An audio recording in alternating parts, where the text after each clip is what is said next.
जब तक है संसार अमर है राम भरत का प्यार, अमर है राम भरत का प्यार। होगी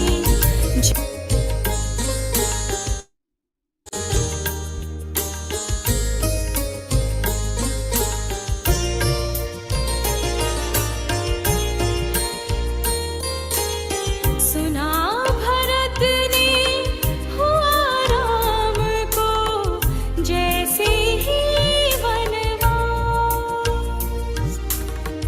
दौड़े दौड़े पहुँच गए वो वन में राम के पास।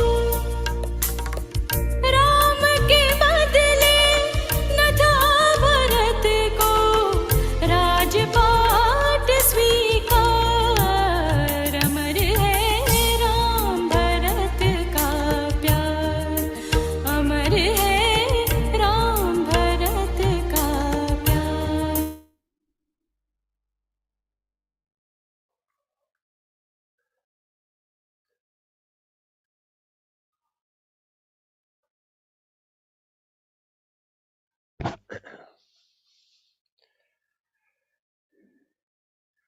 Hariom.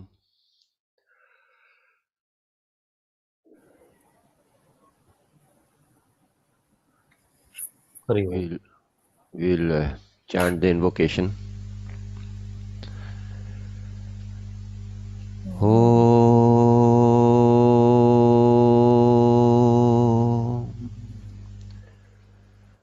Om Sahana Vavatu Sahanau Bhunaktu Sahaviryam Karvavahe Tejasvinavadhitamastu Mavit Vishavahe। Om Shanti Shanti Shanti।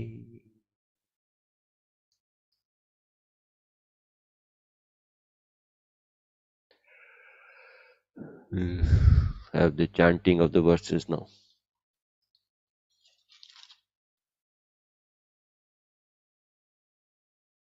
मयि चानन्ययोगेन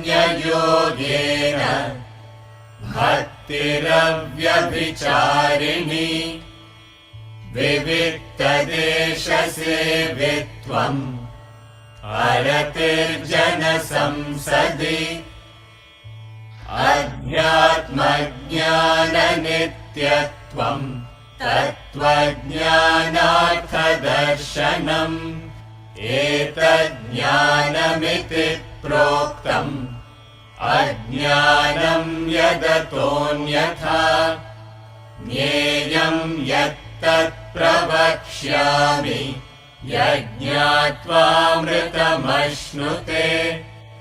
अनादिमत्परम् ब्रह्म न सत्तन्नासदुच्यते सर्वतः पाणिपादं तत् सर्वतोक्षिशिरोमुखम् सर्वतः श्रुतिमल्लोके सर्वमावृत्य तिष्ठति सर्वेन्द्रियगुणाभासम् सर्वेन्द्रियविवर्जितम् असक्तम् सर्वभृच्चैव निर्गुणम् गुणभोक्तृ च बहिरन्तश्च भूतानाम् अचरम् चरमेव च सूक्ष्मत्वात् तदविज्ञेयम्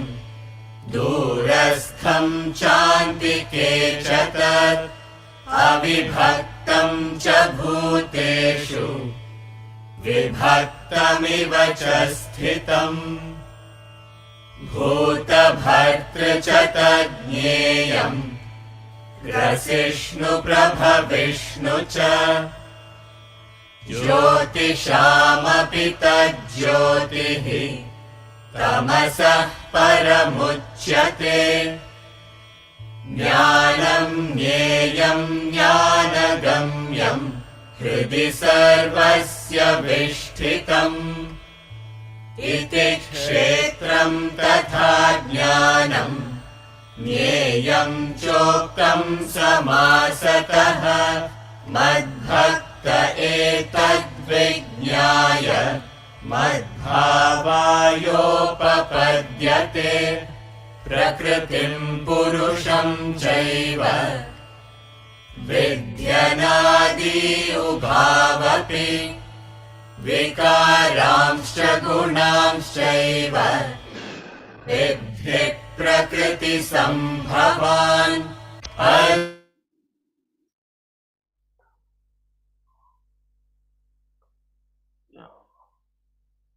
Just a minute.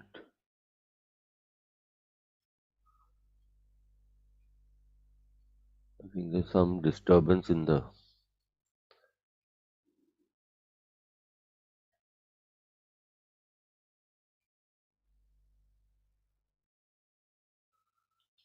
Are you able to hear me? Yeah. Yes. Yes. Okay. Okay. So we are on the chapter 13, which talks of distinction between the field and knower of the field. Kshetra, Kshetragya, Vibhag Yoga.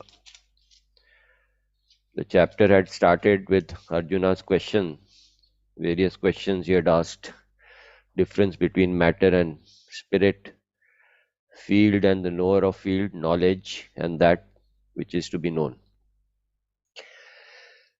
And you have already covered 11 verses, and we are on the qualities of a Jnani. The qualities of a Jnani are given in response to the question as to what is knowledge. To understand this very clearly now. His question is, what is knowledge? Now, in response to that, Krishna describes the 20 qualities of a man of knowledge. So, in answer, is saying, what is knowledge? See, whether we know or we don't know, whether a person knows or he doesn't know, how can we ascertain the fact that I know or I don't know?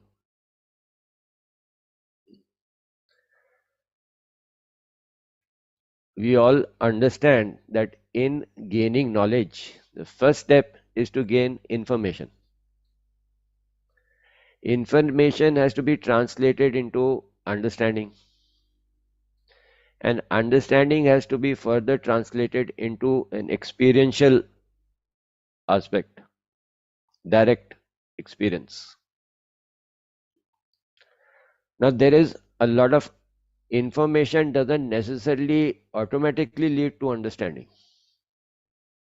It requires effort. It requires reflection, manan. Because you may have lot of information, but you may have very little understanding. There are people who remember Bhagavad Gita, all the 700 verses completely. Or they have heard so many lectures, they have read so many books, they have a lot of information. But sometimes their understanding is very poor, or very shallow, very superficial. So, knowledge has to be taken as information translated into understanding through proper reflection, thinking about it. Then it must be translated into a transformation in your life. You understand it, but there is no transformation. There is no direct experience in your life. You're still going with the same old thought patterns, with the same old habits. There is no transformation. Like you hear that one must wake up in Brahma Muhurat. This is information. Then you don't understand, why should I wake up so early? So somebody explains to you or you think about it and you understand the benefits of getting up early in the morning and all that. But then there is no transformation. You're still getting up at 7 o'clock or 8 o'clock or whatever. So you got the information, you also try to understand it, and you appreciated the logic, you appreciated what was told to you, you thought about it, and you acknowledged it, appreciated it. But still the transformation is the benefits of getting up at 4 o'clock or 5 o'clock, whatever, in Brahma Muhurta, are still not known to you. Still that transformation has not come about. So we cannot say that this person has knowledge because he doesn't have a direct knowledge of it. He has just the information, maybe some logic also, but he has not brought about the ultimate transformation and experienced the benefits of getting up at 4 o'clock. So you cannot say he is a man of knowledge. He is a man of some information, maybe a little bit of understanding, but he is not a man of knowledge because there is no direct relationship between his life and what he understands. So that transformation has to be taken place. You understand the definition of love. You may even understand the value of love in your life. But if your mind is not replete with love, it still has hatred, it still has resentment, it still has bitterness, then you do not have knowledge of that. You just have information. And maybe you acknowledge some logic of behind it, but unless the transformation comes about in your life, we do not call you a man of knowledge. So understanding has to come through information. A blacksmith wanted an apprentice, a helper in a village. So he got a boy who was ready to work for almost half the price at a very cheap rate. So next day he got him to work for him, and he started eagerly on the work, and he told the boy that, listen, I've got this iron rod in the fire, and when it becomes very burning red hot, I will take it out and put it on the anvil, and when I nod my head, you hit it hard with the hammer. So you quite understood. So hit it hard with the hammer. When I nod my head, you hit it hard with the hammer. The boy did what he understood. So when he nodded the head, he hit the head hard with the hammer, and the man collapsed. See, what he was told, he heard it. Everybody heard it. But he understood it, he misunderstood it. So instead of hitting the iron rod, he hit the man on his head, and that was the end of him. So if you learn a subject, if you gain information of the subject, it has to be followed with the right understanding, and it has to be followed with a transformation. That transformation shows that you have understood, you are a man of knowledge. Now we are told that I am Atman, we are the self, we are not this body, mind, intellect, we are the self. Everybody, millions of spiritual people are there in the world who follow spiritual subject or in the spiritual field, and they are all told about it, that you are the self, you are the Atman. Now if you say, I have understood, sir, I agree with you, I am the Atman, but have you understood? How will I know? Have you understood? Has everybody understood that they are the Atman? We are told again and again, every scripture tells us, you are the Atman. So you have heard about it, but sometimes we don't even understand it. We say, how am I the Atman? I am this body. I feel the pain, I feel the sorrow, I feel the happiness, I feel various emotions. thoughts, sensations. I don't even understand that I am the Atman. I don't even understand. The logic is given to you, understanding is given to you. You reflect upon it, you think upon it, then somewhere you start feeling, yes, I am the Atman. Looks like I am not this body, mind, intellect. But then, has that transformation taken place? Has your identification shifted from your body, from your mind and intellect to the Atman? Has the identification shifted? How will I know? How will you know that you are a man of knowledge? You're a man of that realization. You have realized. Your identification is shifted. You have said, yeah, I am the Atman. Atman has awakened to its own nature. That your identification with your body, mind, intellect has dissolved. You have disconnected and you have realized that body, mind, intellect are mere instruments. The reality of anything or everything in this life, the essence of life is Atman. It is not, how will I know? How will you know?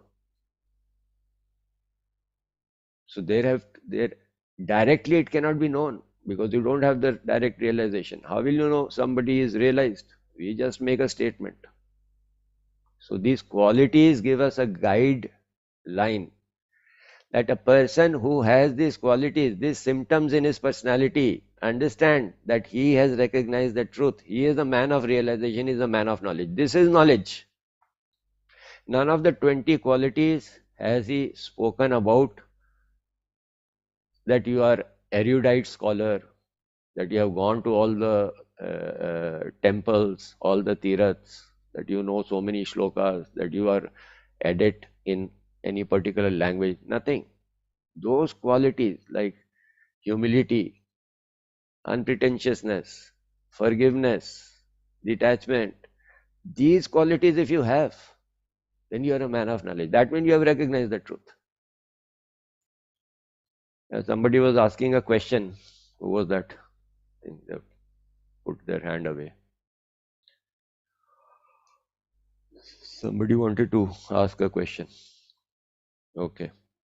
This Alokji, Hariam, Sahadev here. Yeah. Does it mean that he has to be a self-realized man, a man of knowledge? Ultimately, yes. Just bookish knowledge is not going to bring about any change. If Right. you just have bookish knowledge, if you have knowledge of uh, knowledge of various recipes, but you cannot make a dish and you have not eaten the dish, then just having knowledge of various recipes is not going to appease your hunger. Right. So If you, here, Jnani here means that he's a self-realized man. yes, or to the extent he has unfolded the self, he will have these qualities. To the extent. Okay. If you have none of these qualities, if you are not cultivating, these qualities are not surfacing inside you, but you say, I know all the Vedas, I know so many yajnas, I have gone to so many pilgrimages. That doesn't mean you are moving towards self-realization. You're still stuck in darkness. You're still stuck in ignorance. The moment you start moving towards self-realization, these qualities will start surfacing in you, and a man of realization will have these qualities in its optimum. That's all. Thank you. Yeah. So, whether the self has unfolded in you, whether the self is unfolding in you, whether you have the knowledge, you are getting closer to the knowledge of the self, or whether you have already realized that self in its fullness. What is knowledge? To which Krishna says, what is knowledge cannot directly be told to you because we do not have the faculty to experience Atman. Atman itself experiences Atman. But when you say Mr. Krishna, Mr. Shankaracharya, Mr. Ramanuja, Mr. Vivekanand, whatever, has realized the self, Anybody can say, I have realized the self. Or you can believe that so and so has realized the self. उसका कोई proof नहीं है ना. There is no direct proof. How do I tell? If I say I have realized myself, how will you know? By giving me an examiner on the Vedas? No, there are many self-realized people who have not memorized the Vedas, but they have realized the self.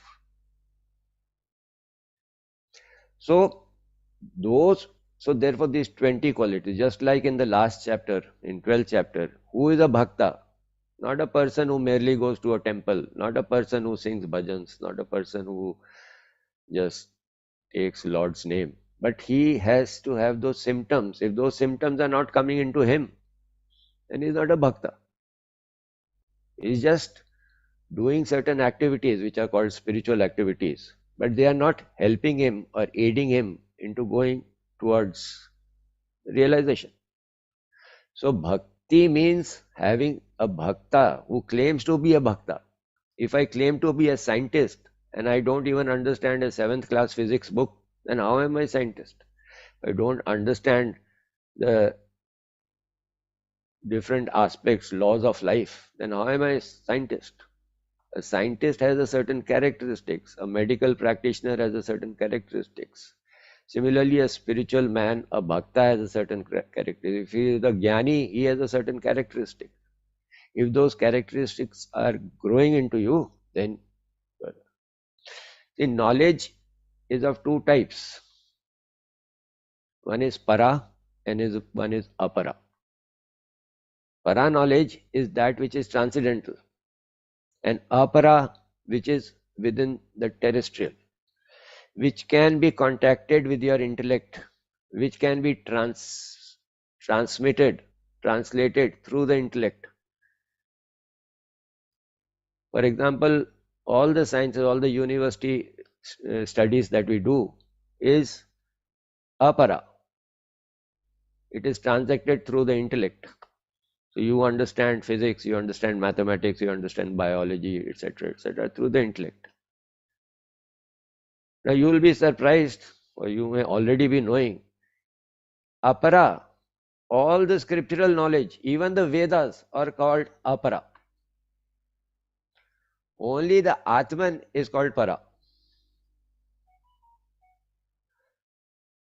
So, if you have the knowledge of all the 4 Vedas, you know them fully, but you have not translated it into the experience or realization of the self, then you are still in the terrestrial.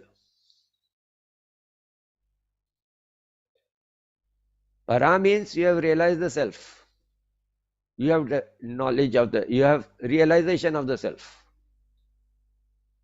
Not only informed about the Vedas, but you have realized the self. You have used the Vedas to realize the self. There are 2 people, both of them may be very good in knowing the Vedas, in explaining the Vedas, in talking about the Vedas, in memorizing the Vedas. But one has realized, one may not have realized. It's possible.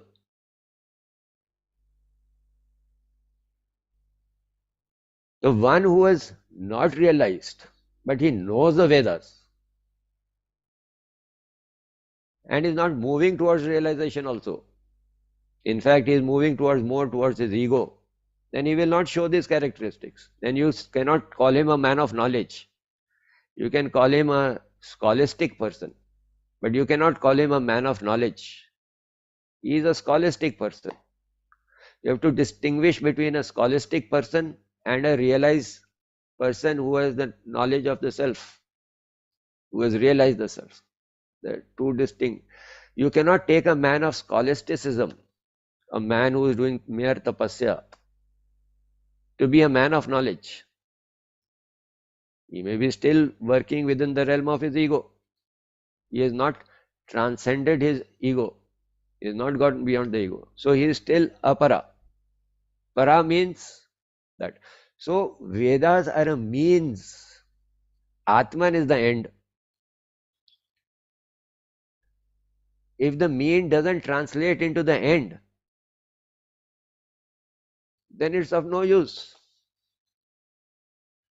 means must translate into the end. You have all the ingredients to make the food, but it is not prepared, then those ingredients are of no use. But you have a very good, well equipped kitchen with all the gadgets and all the food articles and everything, but lunch is not prepared and nobody has eaten, so it's of no use. So Vedas are the means. All spiritual practices are a means. When they translate into that unfoldment, unveiling of the truth, then you become a man of knowledge. To the extent you have unfolded the self, you are a man of knowledge. That is the knowledge we are talking about. Ravan was a very erudite scholar. Yes, Mr. Ursekar. Just wanted to ask you, so this knowledge which the qualities of a Jnani, that is Apara knowledge, right? Because even that is terrestrial. Yeah, they are shown in your symptom. They are shown in your personality. That means you have connected to the self. If you have unpretentiousness, if you have humility, if you have forgiveness, etc., in the true sense, then that means that the self is unfolded. So these are the personality characteristics. These are to do with your personality, outside personality. But they indicate, for example, if you go to a doctor and you say, I have such a such problem, he will try to understand if you have those problems by the symptoms. If you do not have those symptoms, you say I have jaundice and your body is not, eyes are not yellow, your skin is not yellow, and whatever other symptoms are there, then he will say, how do you have jaundice? How do you say you have jaundice? If you are very healthy, but you can't walk properly, you feel very weak, you don't have good digestion, etc., etc., then he'll say, how are you saying you are healthy? It is the outside symptoms which show the inner unfoldment or inner condition of a person. Ravan was a erudite scholar. He had mastery over the Vedas. He was a great tapasvi. But the Lord himself is standing before him and he is not recognizing him as Lord. What is the use of that knowledge? Shabri, who was just an outcast, a simple old woman staying in a jungle, she recognized Ram. But here, a very scholastic man with all the knowledge, full of ego, full of self-importance, he is not able to understand Ram. He is not able to understand the Lord he is standing with. He thought him is just a prince exiled, just a hermit walking the forest paths. He didn't give him he just went by his outer appearance. Because he did not have the knowledge, he did not have that perception, he did not have that vision. But you say he is a very knowledgeable man. He was a scholastic man, but he had not translated that into a right understanding and transformed himself into a man of that knowledge. He had not disconnected and connected to the, identified with the Atman. He was very identified with his personality, with his ego. Extremely. So Vedas are a means to, all spiritual practices are a means to that realization. But whether that realization has happened or not, this is reflected by the 20 qualities they have given. So in response to Arjuna's question, what is knowledge? Krishna cannot give him directly what is that knowledge, but he can tell him that if these symptoms are there inside you, then that man is a man of knowledge. That means he has knowledge. See, we all have heard this example many times of a pole vault example, that you use a pole to cross a barrier at 20 feet. You cannot directly jump 20 feet. So you are given a pole. With the help of the pole, you jump, go up to the 20 feet, and then you leave the pole and you go across. So Vedas and all spiritual practices are like that pole. They help you take your awareness to that height. And then you transcend, you leave your attachment to the world. You leave your attachment to this existence, to this egoistic frame that you have, and then you cross over to the other side. So Vedas are not directly telling you the knowledge, but they are preparing you. Without them, you cannot get that knowledge. But with them also, you cannot get the knowledge if you get attached to them. So Vedas help us conducive in realizing ourselves. But if your identification is still with the body, still with your intellect, still with your ego, then the Vedas are helpless. They cannot tell you anything. Identification has to shift. That is Nidhi Dhyasan. Means ultimately your identification shifts from this material, terrestrial creation to the transcendental reality. Now, he whose identification has shifted, how do I know his identification is shifted? If I tell you my identification is shifted, how will you know? You will not know. We have our own perceptions. If somebody is talking to a crowd of 10,000 people, we think that he is a realized man. If somebody is quoting Sanskrit shlokas left, right and center, we think he is a realized man. If somebody has 5, 6 ashrams all over the world, we think he is a realized man. Somebody might be sitting on the roadside. You don't know whether he is a realized man or not. How do you know? You don't have that perception. You are going by symptoms which have no value. So what are those symptoms which indicate a man has that inner knowledge? So those symptoms have been described here in the 20 qualities. You have already done 11 up till the 11th verse. We will do the 12th verse. We'll chant the 12th verse. Do I chant or it is chanted? No, you chant. Okay. Adhyatma jnana nityatvam tattva darshanam etajnanamiti proktam ajnanam yadatonyatha. Adhyatma jnana nityatvam tattva darshanam etajnanamiti proktam ajnanam yadatonyatha. See, now very interestingly he says, constancy in self-knowledge. Adhyatma jnana nityatvam. Constancy in self-knowledge. Perception of end of true knowledge. Now this is the last quality. The last two qualities are constancy in self-knowledge and perception of end of true knowledge. Then he concludes by saying, this is declared to be knowledge. What is opposed to this is ignorance.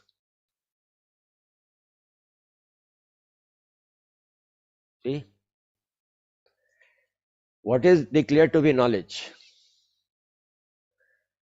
All these 20 qualities that he has explained, if you have this, this is declared to be knowledge. And anything which is opposed to this, these qualities, then it is ignorance. You may mesmerize the whole world with your knowledge, with your scholasticism. You may have a fan following of thousands of people. That is not declared as knowledge. These qualities if you have, and if you do not have these qualities, you may be the greatest scholar, you may have the greatest following, you may have done human service to humanity. If you do not have these qualities, then it is all ignorance, ignorance, ignorance. But sir, I did this, I did that, I fed so many people. It's all ignorance. You do not have the knowledge of Atman. You're still in the terrestrial world, still in the terrestrial realm. You may be a good human being, You may be a very charitable human being. You may be a very nice human being. But you do not have the knowledge of the self. You are still in the transient world, perishable world, a world which is perishable. So therefore,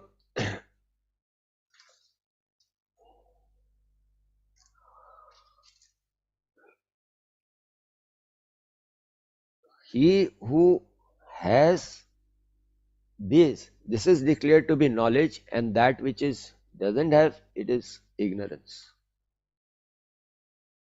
Now, the first quality in this verse is constancy in self-knowledge. All the time aware of the self. That knowledge should not get deflected or obstructed by anything or anything. You understand? It should be there with you at all times. Bad times, good times, exciting times, terrible times. It should always be there. You should not say, जब मंदिर में जाते हैं तो बहुत अच्छा लगता है, मगर जब घर में जाते हैं तो फिर उतना अच्छा नहीं लगता. जब नौकरी में जाते हैं तो एकदम अच्छा नहीं लगता है, मगर जब सत्संग में बैठते हैं तो बहुत अच्छा लगता है. No, constancy in knowledge. If you have realized that self, because self is everywhere, God is everywhere. God is not in a temple. God is even in the battlefield.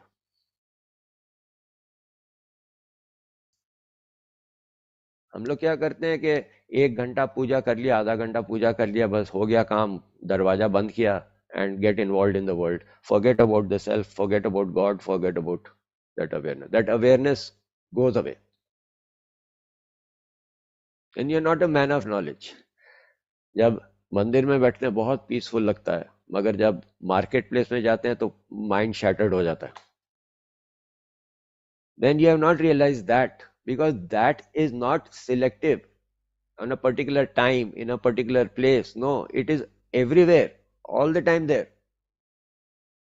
So if you have realized the self, you will see him everywhere and in everything. Even in Ravana you will see him. In good also you will see him, in bad also see him in everywhere. In every situation you will be in touch with him. You will be in touch with that self.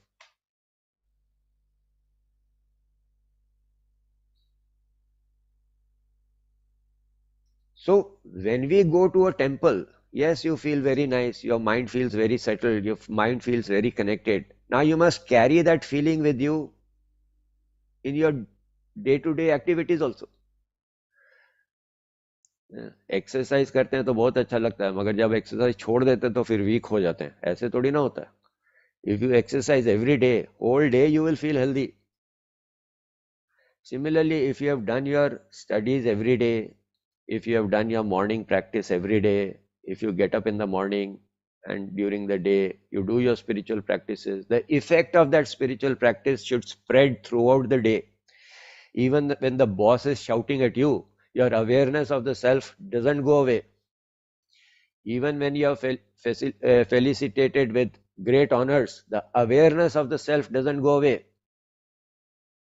Say, oh, I've done so great, I've become, and you again slip into your ego. No, the awareness, everything is a play of the self. Everything is a play of that supreme truth. That supreme truth pervades everything. It pervades Ramchandra ji also, it pervades Ravan also.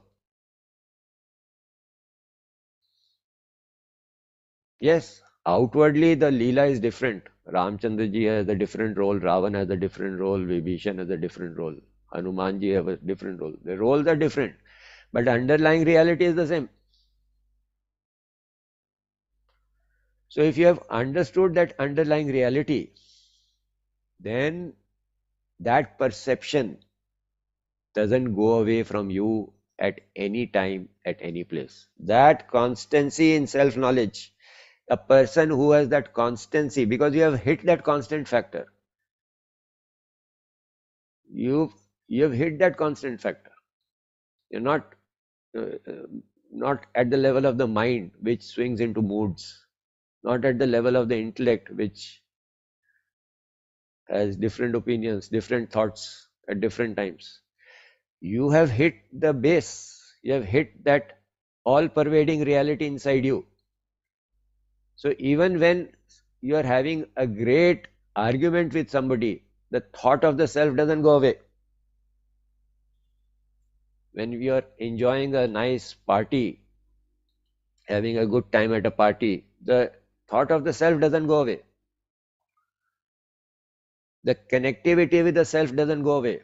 You're connected to the self. Such a man is called is constancy in the self.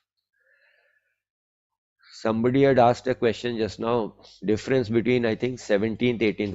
What are the two qualities you're talking about?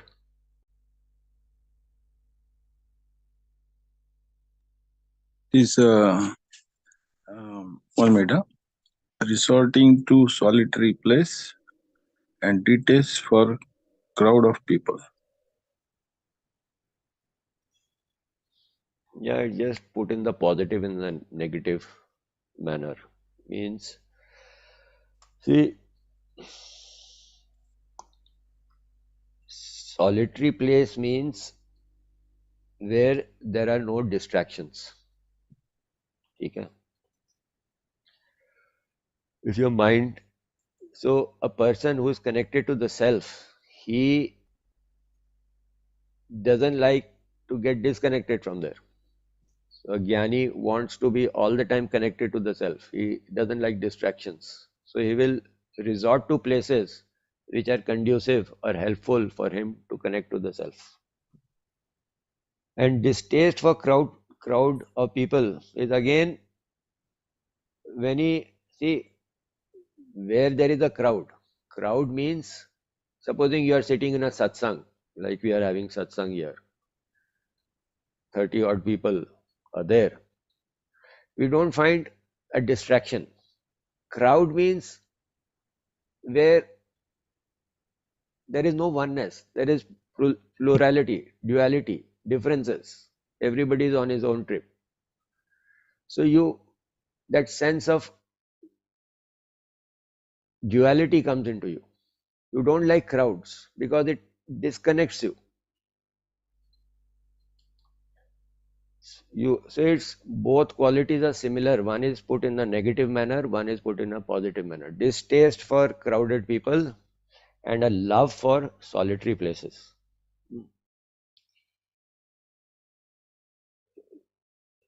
He doesn't like to go where just see if satsang is going on, even if 2000 people are there, he doesn't mind it. But in a crowd, if you go to a marketplace and all sorts of activities are going on, that is the sense he means. It is not that he doesn't like company. But when you are thinking, when you are meditating, when you are connecting to that, obviously you don't want people to be walking around you. Even one person can be a distraction. In that sense, it's a distaste for crowd of people. Because crowd of people means you are so much contemplative, you are so meditative, you don't want any distraction around you. And therefore, obviously you will like a solitary place. So they are very connected qualities, but he has only put one in the negative, one in the positive. He resorts to solitary places. That doesn't mean he enjoys the crowd. He doesn't enjoy the crowd. He resorts to solitary places not out of compulsion, not because his master has told him to go and sit in a forest and sit quietly. No, he resorts to solitary places because he doesn't like to mingle with too many people where his mind gets distracted, his thoughts get diffused. So he doesn't like to go into a crowd. So both things are there. He resorts to solitary places and he has no enjoyment of a crowded place. He doesn't enjoy crowded places. It's not that he enjoys crowded places, but he resorts to solitary. No, he doesn't enjoy crowded. So that understanding has to be there. It's not that he resorts to solitary place because it's necessary for his spiritual growth. No, he resorts to solitary places because he just has a distaste for crowd, not because he is doing some under some instruction, he is doing it as a ritual, he is doing it. It's not a ritual. He actually doesn't like to be in crowded places. But here again you must understand, this taste for crowd doesn't come because you are a shy person, because you are a timid person, because you are a complexed person, because you are not comfortable with people, so therefore you want to be shut up in your room. Not because of that. You have a distaste for crowd because they are not in alignment with your goal. They are not in alignment with your purpose. Therefore you have a distaste for crowd of people. If they are in alignment, like here we are in alignment, so you don't mind being there. So crowd means that where you have a, they are not in alignment. There is a duality, there is a multiplicity there. So you don't like that diversion.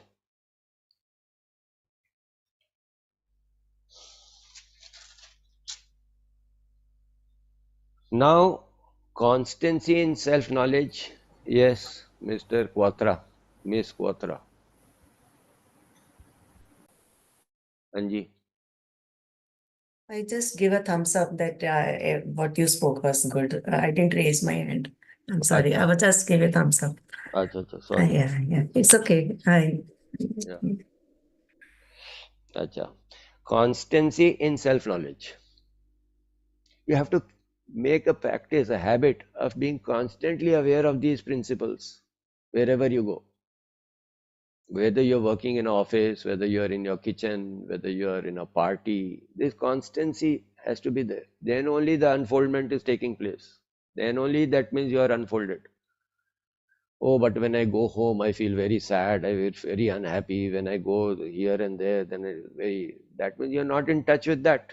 If you're in touch with that blissful state within, that constancy of self-knowledge has to be there.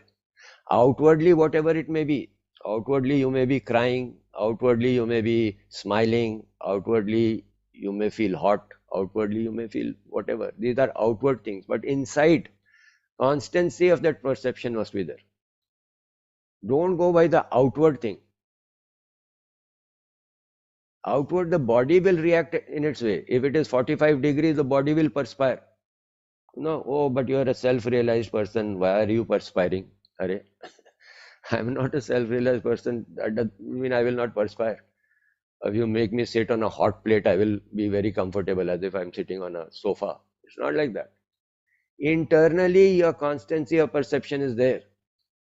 Everything is a play of that Leela, that Lord.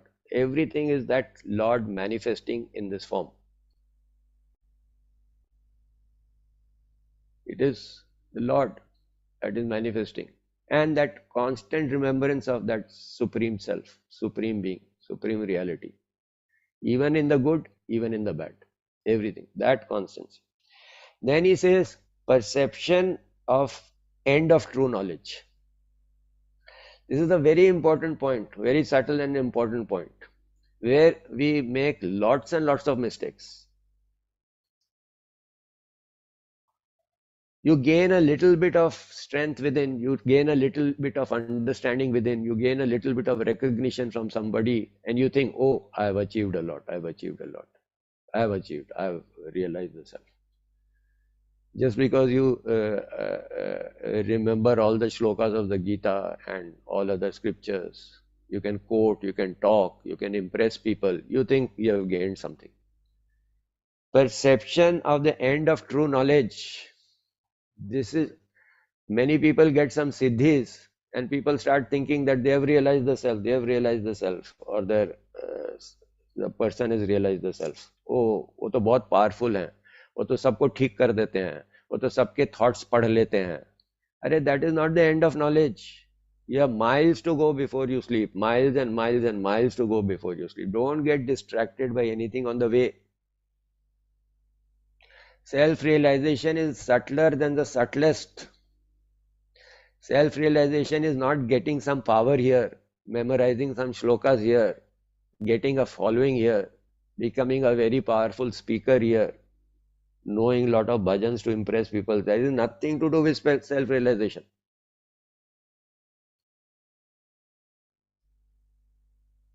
Don't get distracted by somebody's power, somebody's outward appearance, somebody's outward glory, outward accomplishments. Then you think he is a self-realized person.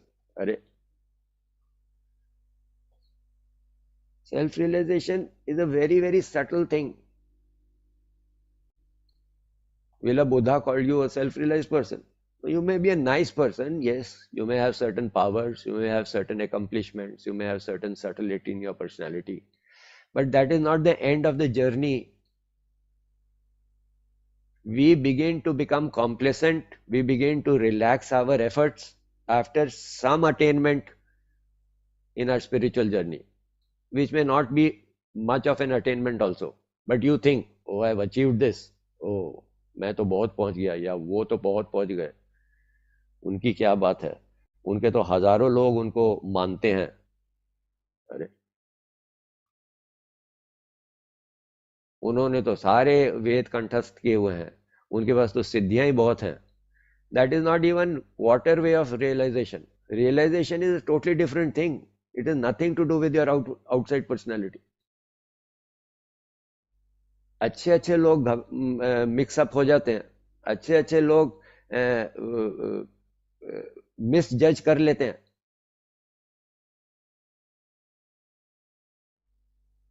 You know, when Sita ji का हरण हुआ था, the way Ramchandra ji was behaving, it seemed he is less than an ordinary person also. ऐसे रो रहे थे जैसे दिमाग ही खराब हो गया. He lost his mind, lost his senses. He's talking to the trees, he's talking to the shrubs, he's talking to the animals, he's talking to the plants around him and saying, oh, ha, ha, ha, have you seen Sita? Have you seen Sita? Have you seen Sita? And somebody like Sati, who is Shiva's wife, she misunderstood the whole thing. She got deluded by the whole thing. She says, what type of a person is this? And my Lord Shivji, who is so great, who is the greatest of great, he is doing namaskar to Ramchandra ji. He worships Ramchandra ji. He keeps him as his Ish Devta. ये तो बहुत ordinary आदमी है.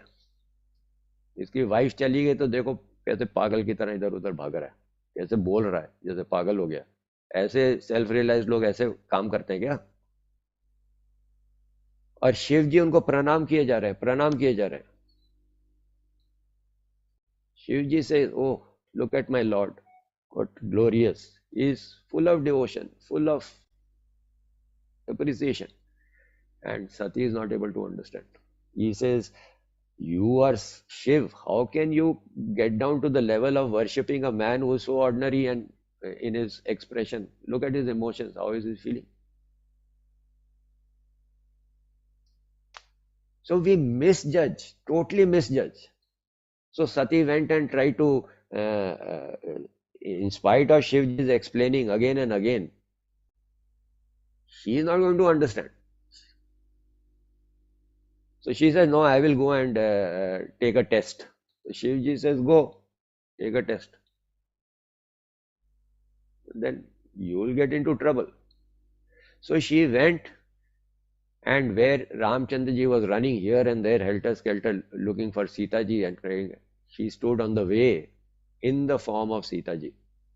Imagine, the very person you are looking for, very person for whom you are agonized. If you see that person standing in front of you, will you not get so happy, so ecstatic, so relieved? Oh my God, I found my dear Sita, I found. But Ramchandra ji was not fooled even for a second. Howsoever his emotions were showing outside, but his inner vision was absolutely clear. He was very much in control. He was very much aware of everything, whatever the external condition may be. And the moment he saw Sati standing there in the form of Sita, he immediately bowed down to her and said, oh mother, you are here. Where is the Lord? Where is Shivji? And hearing this, Sati became absolutely nervous. and she realized her folly. He was appearing to be behaving like a demented fellow, but he was not demented. He was fully in his awareness. Even though the situation demanded him to be behaving like that, but his inner awareness was not affected in any way. He immediately recognized that this is. Now, this is what happens, that inner perception. Outwardly, you may be a scholar, outwardly, you may be a simple man, outwardly, you may have thousands of people bowing down to you, outwardly, you may be an unknown entity. It has nothing to do with realization. Please understand, just because you have achieved a little siddhi, or you have achieved some powers or something, don't think it is the end of the journey. Go on, on, on, on, on. He understands what is the end of the journey. This realization he has. He doesn't fall a trap to something on the way which he has achieved, and he thinks, oh, I've become a very great man. I've realized the self. No. Then he is not a Jnani. Not a Jnani. Nothing fools him. He wants to achieve that ultimate reality. He doesn't want to become Shiva also. He doesn't want to become Vishnu. He doesn't want to get Vaikunt. He doesn't want to be recognized by the whole world. He wants to realize the self. Self. All this may come. He has no problems. Everything may come. But he wants to realize the self. He who has that perception of the end of true knowledge doesn't fall for wayside attractions. Such a man is a Jnani. Such a man is a man of knowledge. So these are the 20 qualities which you should go through again. And if you start developing them, even if one or two qualities you develop inside, all the qualities come unto you. And this is what means the revelation, because truth has to be revealed. It is not a subject of the thought. It is not a subject of the intellect. It has to be revealed. When your personality becomes submissive, starts showing these symptoms, these qualities when you develop, then that true knowledge begins to descend into you. That is knowledge.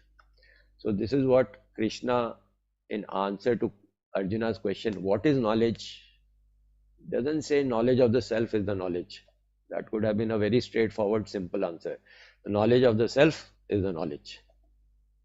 Knowledge of the difference between reality and unreality is knowledge, which is correct. But who has that knowledge? That is more important. How do you know you have that knowledge? Then he explains these 20 qualities, and these 20 qualities signify that yes, you have the knowledge of the real and the unreal. The difference between the field and the knower of the field. That difference you have recognized by this. So that is how it is. So I think for today we'll conclude our session, and we'll continue next time. We'll say the concluding mantra. Om Purnamada Purnamidam Purnat Purnamudachyate Purnasya Purnamadaya Purnameva Vashishyate. Om Shanti Shanti Shanti.